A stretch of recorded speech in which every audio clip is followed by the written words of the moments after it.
Good morning and welcome to the Point. Republicans have control in the state of Michigan when it comes to the office of governor, the state Senate, and the state House, but Democrats still have a voice. This week we sat down with Democratic floor leader, Representative Singh of East Lansing. He talked with us about the importance of Democrats setting out their priorities and working with Republicans where they can to accomplish their objectives. Here's part of our conversation with Representative Singh. Representative, before we start talking about what you're doing now at the state capitol, for a lot of our viewers, this will be the first time that they've met you. I know you're very well known at the state level. You're very well known certainly in Lansing and East Lansing, but give us a little bit of a background, because you're another of what we were talking about before we started, a big contingent of members of the state legislature who have previous experience in what are generally nonpartisan bodies like city commission or county commission, and that's your case as well. Absolutely. I started off my political career on the East Lansing City Council at the age of 24.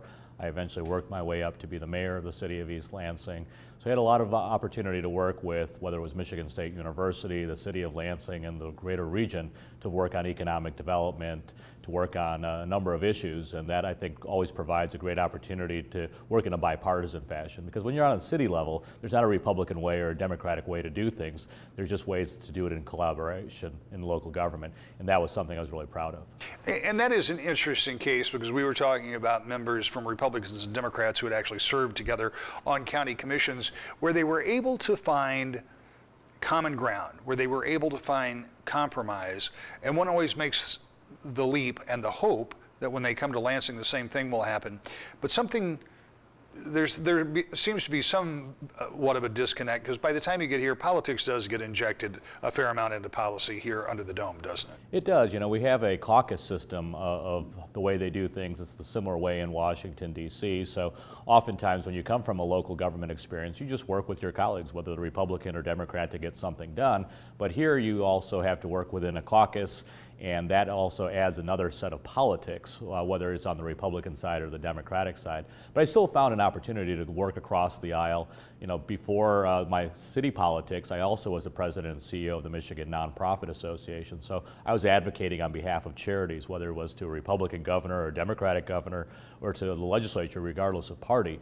And so I had the opportunity to really figure out how to work with both sides of the aisle, and I've been using that now in my capacity as a floor leader for House Democrats. Well, tell me what a floor leader does, because, well, you and I know, a lot of folks at home are like, what? It's the number 2 position within the House Democratic Caucus. What we do is work closely with the Republican leadership, and as bills come forward, I'll be advocating on behalf of my Democratic members to add amendments, to ask for their bills to be considered, and that's an opportunity for us to make sure that good policy is made. And so it was really an honor for my colleagues to nominate me for that position, and I've been pleased to be working with both sides of the aisle to see as many good policies enacted on behalf of the state of Michigan. Put another way, you're the most likely person that we will see on the floor running that side of the aisle, and your counterpart on the other side, because it's really up to the two of you to kind of, you know, the leaders are setting the agenda, but you're implementing that agenda and also trying to get your point across. So a legislative day for some of your colleagues will be sitting and waiting for things to develop. You're going to be at the head of the class, literally driving the ship. Right, absolutely. And so when we're taking a look at different types of amendments, I'll be negotiating my Democratic colleagues' amendments with Eric Nesbitt, who's the floor leader on the Republican side. At times when we're opposed on bills, I'll be organizing my members to make their case as they vote in opposition to bills. And so it's a good opportunity for us to make sure that the message that Democrats have, that oftentimes are missed when people aren't talking about middle-class families, they aren't talking about the needs for education funding. This allows us the opportunity to make sure that those values are heard, not only for the general public, but for our Republican colleagues as well. And that's a very important point, because you come to work every day. Former Republican leader in the state, at the U.S. House level, Bob Michael, once said, here's what you know if you're a Republican. This was back during that 40-year period when Republicans didn't have a chance of controlling the U.S. House. He said, here's what we know. We're going to come to work every day and we are going to lose. But we have to articulate our message. That was the idea. Now, I don't suggest that you as a party here in Michigan are in that same condition, because I think there are bipartisan things where you can work.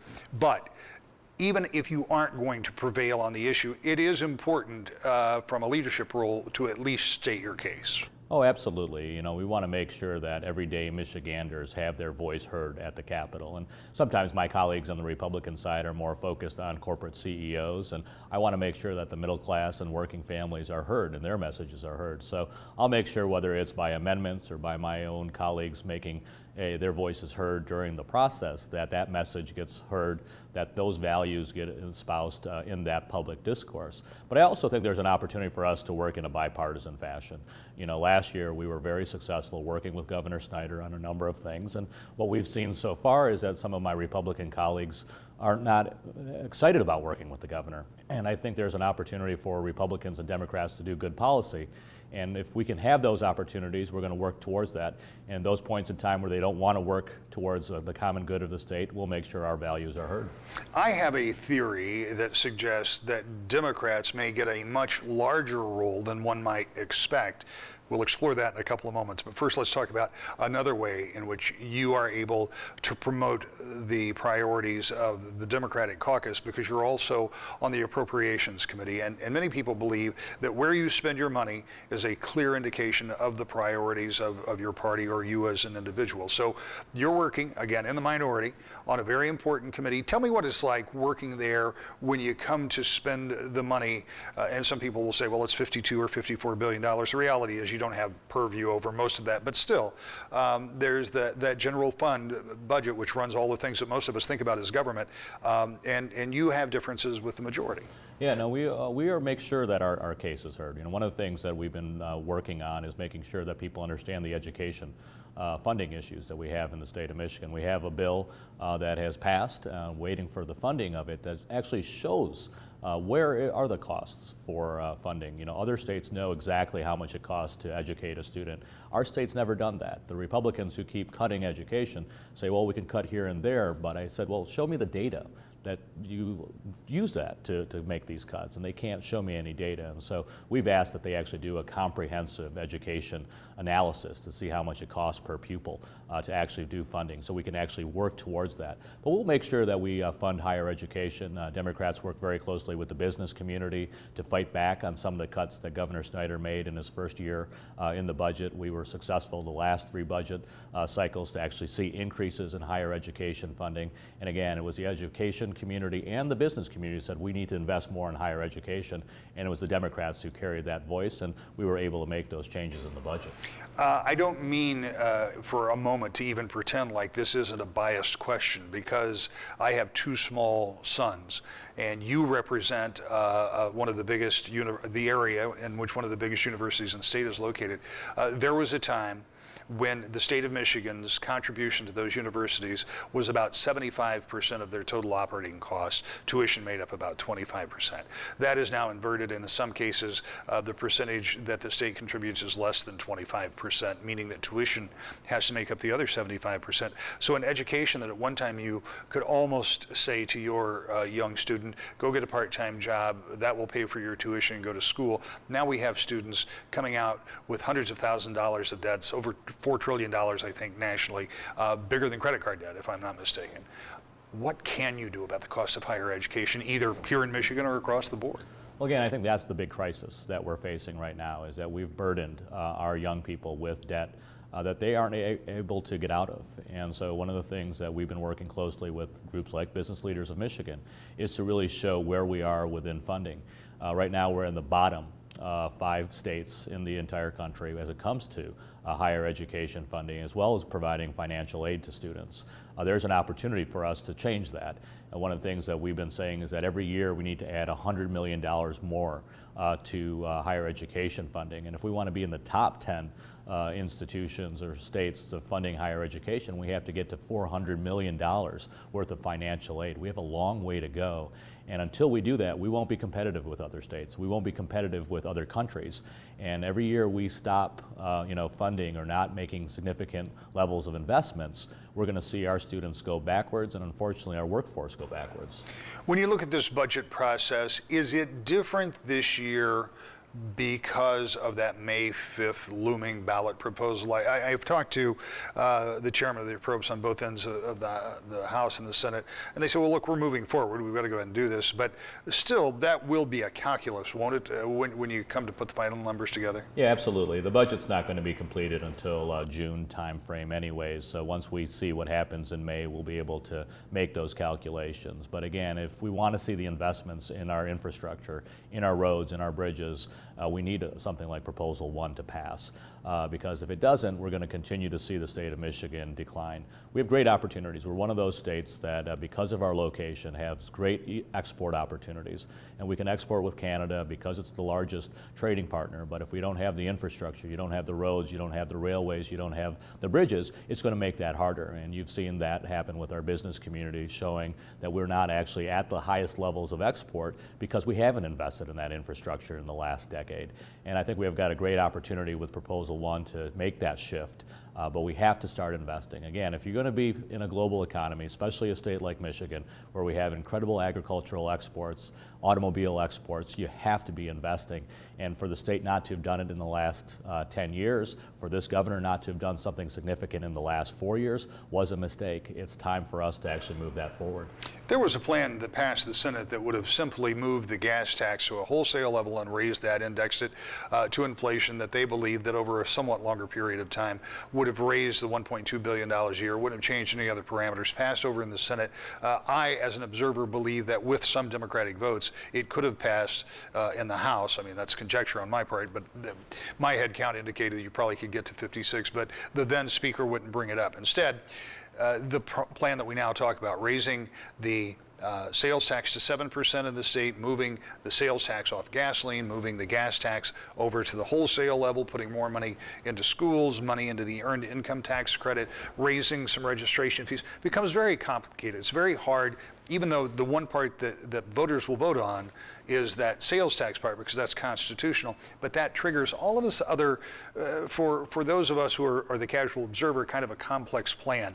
When you talk to your constituents, do they get the complexity? Can you make it make sense to people who are maybe naturally skeptical of Lansing? Well, I think one of the things we've been doing, and especially in my district, is having town halls where we're having these conversations specifically with people to understand how this proposal is going to impact them. You know, I would have preferred us, having one vote by all of the members, but again, the Republicans in control of both the House and the Senate weren't able to find that plan, and so that's why we have this proposal the way we do.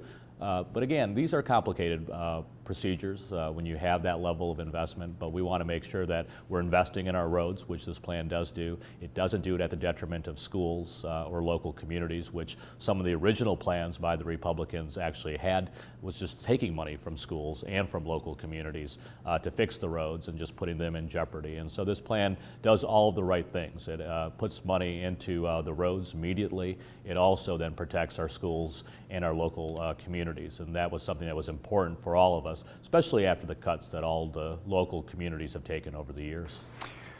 Representative Glenn over in the House, Senator Colbeck over in the Senate, both think that there are ways that you can come up with some, perhaps not all of that money, even if this proposal doesn't pass. I make no predictions, but if it doesn't pass, they have put forward some ideas that I suggest would garner few, if any, Democratic votes in most cases. I don't know if there's enough Republican votes to get them done. So I'm making a couple of leaps here. If the proposal fails, and if Republicans cannot coalesce around an idea that the governor can support and generate money, does that put minority Democrats in an interesting position in being able to deal with this governor in order to get one of his priorities done? In other words, will Governor Snyder have to come to Democrats and say, I need your help in order to get this part done, at which case you can say, and we need your help to do this? Well, again, I think we're always open to working with the governor and anybody who wants to solve problems. Again, we know we have an infrastructure crisis here in the state of Michigan. The last 4 years, Republicans were in control and they did not address the issue. We have an opportunity on May 5th to address the issue, and there's that opportunity. The other plans that you were discussing actually just take money from schools and local communities to fund the roads. It's not solving any problems. What it is creating a crisis in our local communities, in our local school districts, and that's not a plan that anybody should support, whether you're a Republican or Democrat. We all know that our schools are not better off than they were 4 years. We got higher classroom, we laid off teachers, we've closed schools in so many districts across the state, and for Republican representatives to say, hey, we're just going to take some more money from them to pretend to solve the road problem, to me that's disingenuous, and it's not moving the state forward. Of course, there's much more to talk with the representative about, and we'll do that when we continue To the Point. Welcome back to the Point. Representative Sam Singh is the Democratic floor leader in the House of Representatives. Democrats are in the minority, but they still have their priorities, something that they try to push on a regular basis. And we covered a wide range of subjects with Representative Singh. We're going to shift gears on you a little bit here because this is one that needs a little background. Within the past couple of decades, the state of Michigan said the members of the state house needed a new place to put the representatives. And so now the Anderson House Office building has been built. It guarantees a couple of things, that number, district, whatever, will always be in the same office, same phone number, same mailing address, so it makes it easier for constituents. It gives every member more or less the same space in which to work. There are a handful of offices that remain here in the Capitol that are reserved for leadership, such as yourself. And the Senate is housed over in the Farnham building, which is considerably older in terms of the configuration. Senators last year started on a program that would move them to the much newer Capitol View building, which is directly across from the Capitol. It is something that is, at least for now, I believe, moving forward. But you and some of your colleagues said, wait a minute, this is going to be a big expenditure, and is this the time to do it? Tell me what your objection is to that. Well, again, when the House did their operations and made their changes, they started in 1999. We were in a very different economic time, and so you were able to do things like that. As we started looking at the Senate proposal, this year you saw we made significant cuts in the school aid. We took money out of the school aid to deal with some tax credits that the governor did not, think through when he did his business tax system. So we're taking money now from the schools to deal with some business taxes and so forth. So we're in a crisis situation. We've had to deal with a budget deficit. We've got another budget deficit for next year. And now to have senators say, hey, we need to have new office space. I've been very critical of it. I said, why don't we hold off? When times are better, then we should take a look at moving the Senate to new office space. And unfortunately, the senators, the Republican senator leadership decided to move ahead on it when I thought we could have better used that money to solve local problems, make sure our schools are kept whole. I don't think anybody supports moving politicians a few steps closer to the Capitol when you're in tough economic times. When the resources are there, you do things like that, but the resources aren't there right now. You made an interesting comment within that, and you said when the governor didn't think through tax credits when he was doing his business tax plan. Now, across the street they'll say, hey, those tax credits were that last governor's problem. But you're saying that notwithstanding when they were issued, that you think this governor did not put enough weight on those when he looked into tax cuts that he made when he first came into office. Absolutely. This governor likes to pride to say every year when he releases his budget that he's a CPA, he's a budget and numbers guy. We knew about all of these tax credits. His MEDC was the same MEDC that was the ones who issued these under the Granholm administration. So we've always known that there were these tax credits. So the question came when he made these significant changes to the business tax system, gave all these tax cuts to corporations and CEOs.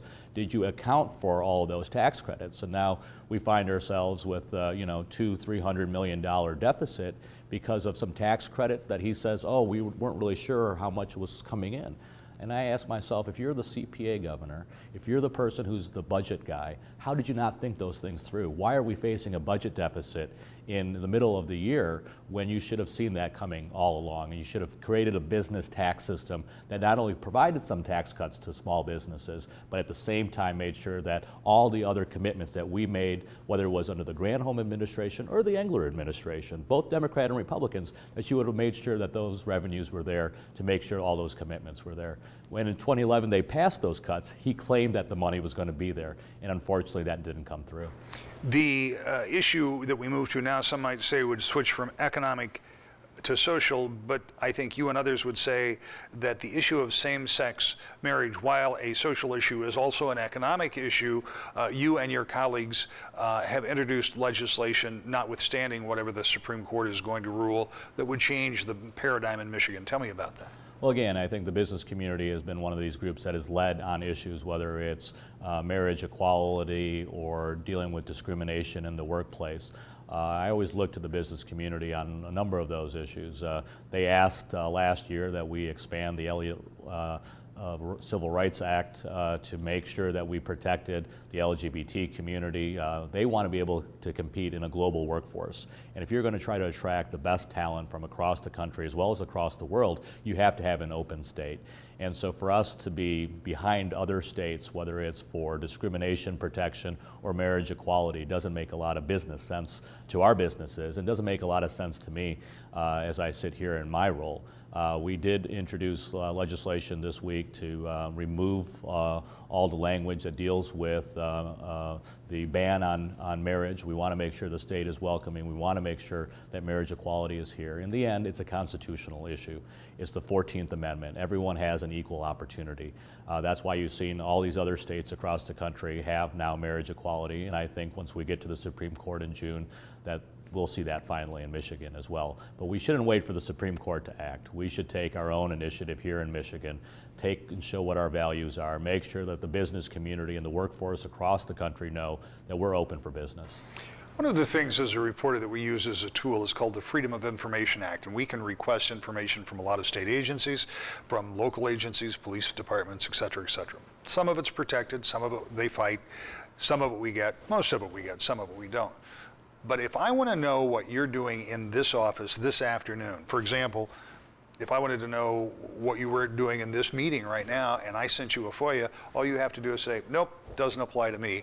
You've signed on to legislation that would change that. Yeah, Representative Brandon Dillon has been a big lead on this, trying to make sure that we open up government to the general public.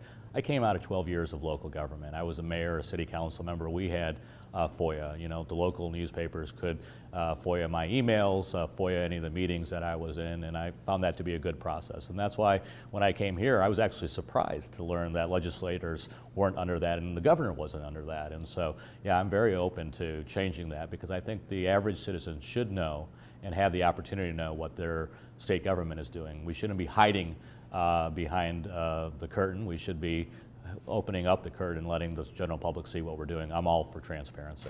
I'll make a quick observation in the last 60 seconds that we have here. As I watch you in the chamber, you seem to have a lot of interaction with a number of people on the other side of the aisle, notwithstanding that you're obviously in the minority. Everybody would prefer to be in the majority. Can you give me a sense of the quality with which this body is functioning? Do you feel like that this is functioning in such a way that the people of the state of Michigan are getting a fair shake for the dollars they invest in government? Well, you know, I always think that we can have more experience, and I think unfortunately term limits back when the citizens voted for it actually, you know, creates inexperience. And so every 6 years you have a complete turnover, and one of the things is having had some experience not only here in the local government level, I've wanted to work across the aisle and even with my own members to make sure they understand the history of what happened before they got here. And a lot of that institutional memory is gone. It's not because of the individuals that are here, it's because of term limits. And you know, my hope is, as one of the leaders here in the caucus, but somebody who's been around town for a number of years, is to use that experience to help both sides of the aisle make better policy. Our thanks to Representative Singh, and we've got more to the point when we come back in just a moment.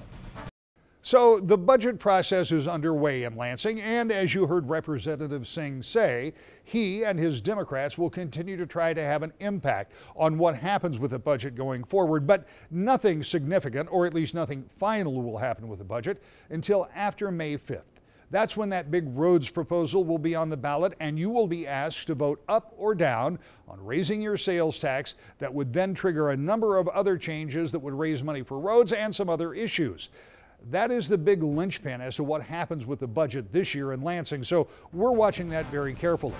We have already started a special series of reports that you'll be seeing later here on 24-Hour News 8. But next week, here on To The Point, Governor Rick Snyder will join us to talk about that plan. I hope you'll join us next and every Sunday at 10 o'clock on Wood TV 8 for To The Point.